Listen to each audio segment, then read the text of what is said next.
Go woke and go broke is no joke, and companies are fast realizing it through the hole it made in their pocket and getting out of the woke game as fast as possible.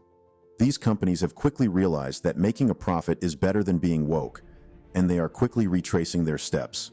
As Donald Trump says, go woke, go broke. And there's three major companies that have had big problems this past year because they went woke. The number one is Disney. They lost hundreds of billions of dollars in 2022. They lost their CEO. They lost a huge portion of their audience. Bed Bath & Beyond, they were not only woke AF, but they were loud about it. Q3 2022 was horrendous for Bed Bath & Beyond. And then there was Victoria's Secret, which used to be the go-to brand for women, went totally woke under the leadership of Amy Hawke. And they have now been the latest to fall and have to close hundreds of stores around the country here in the United States and in Canada. People don't want to shop someplace that's political, and not only is political, but is the opposite of their politics and pushes it in their face.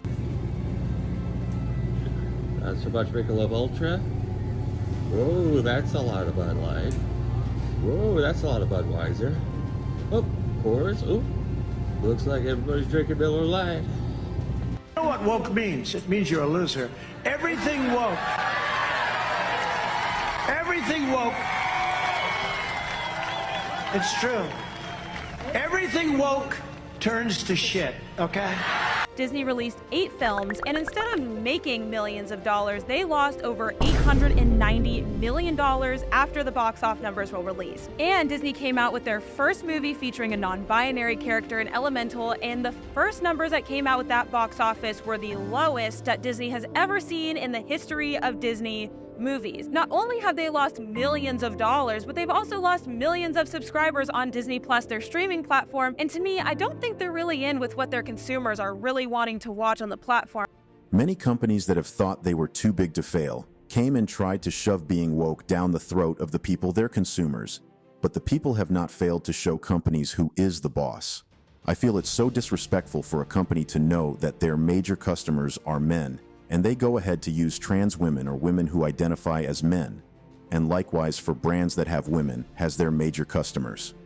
Some people have argued that company owners seeking profit have believed through noises and all manner of things online that everyone is woke, and this in turn can increase their profit, but it does not take long before reality hits, and they instantly regret it. The reality is that business and politics never go together. Companies that have been caught in the go wokey go brokey backlash have failed to realize that only what is real will keep them in profit, and what is real is what brought them to the success level they have. Trying to please a group of people leads to annoying another set of people, but the stupid thing about woke companies is that they antagonize their major consumers by trying to go woke. Companies like Victoria's Secret, Bud Light, Disney, and so on have gotten their fair share of go woke or go broke backlash. For example, Victoria's Secret came up with body positivity and is making plus-size women the new sexy and would like people to accept it that way. These companies are failing to realize that people are the reason why they are successful businesses, and they should never do anything to destroy that seeming dependence they have on people. People have power over their money, and they can choose where to put it. So when a company believes it is too big to fail, people unconsciously want to prove that the company is there because of them. I will show how woke companies' profit has caught fire, and it's difficult to regain their position. It is said that Bud Light is the largest beer company in America by volume and by sales, and then they brought in a transgender to influence for them. The question is, to influence whom? A higher percentage of people who drink beer are men when a company now decides to show disrespect to men by saying that a man out of y'all got out of your gender and he is here to tell you what to drink. This has to piss anyone off, and it's the same for women.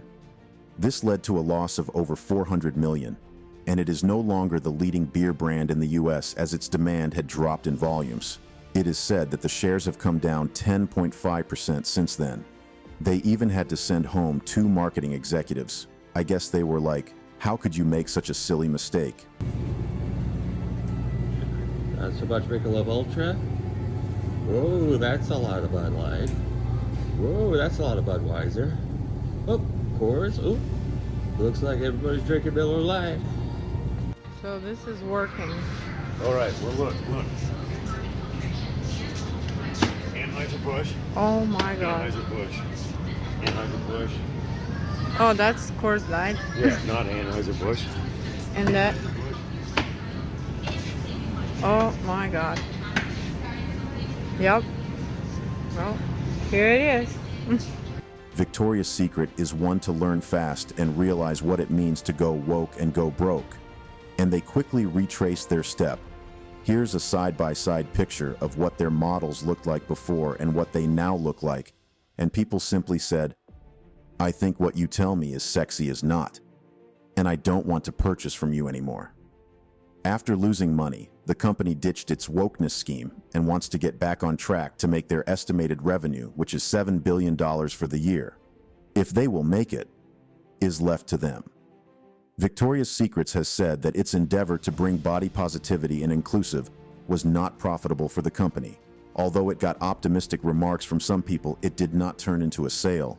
They only went down, and now they are trying to retrace their steps back into reality and go back to what they started with, what people accept to be true, and not what their PR think is right. Reality will always win at the end of the day, and the companies that have tried to jump into the delusion of the woke culture have paid for it. Let's read what LipstickAlley.com has to say about how this company retraced its steps as quickly as it could. You can read the rest of the story on their website. Lingerie chain. Victoria's Secret is reportedly ditching its woke feminist makeover of recent years as it hasn't translated to business success. Since the brand decided to move away from its hypersexualized image, as BusinessOfFashion.com described it in a recent article, Victoria's Secret has seen a significant revenue drop. As such, it has looked to revamp itself and bring back sexiness, the outlet noted in a piece that was also published by editorial partner CNN on Tuesday. Kathleen Chen reported that the brand's efforts to promote inclusivity, which included making LGBTQ pro women's soccer player, an outspoken leftist Megan Rapinoe, as well as a transgender woman, brand spokesmodels, and getting rid of its famous Angels supermodels, gained favorable reviews from online critics, but never translated into sales. And it is also said that Victoria's Secret jumped up by 15% after they ditched the woke shit in just 5 days, which indicates that it's not a game of chance. It is a real thing that if you go woke, you are going to go broke. The reality that hits companies after going woke is forcing them to rethink their stand before trying to push it on people, or else more companies might go down, never to come back again. That's all for today on The Latest Juice.